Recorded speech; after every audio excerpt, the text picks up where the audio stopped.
Whoa, it is so windy outside.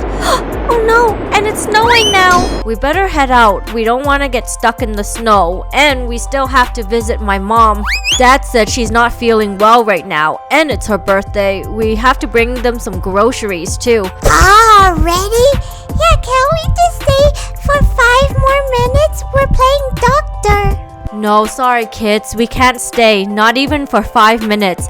It's already started to snow outside and it's gonna be really hard to drive. We have to leave right now. No, are you leaving already? Why don't you stay for dinner? Or you can sleep over and we can have a sleepover slumber party, please. Oh, I'm sorry, Dollface. I would love to, but I can't today. Maybe another time. We have to leave now because it's already started snowing outside and it's gonna be hard to drive home.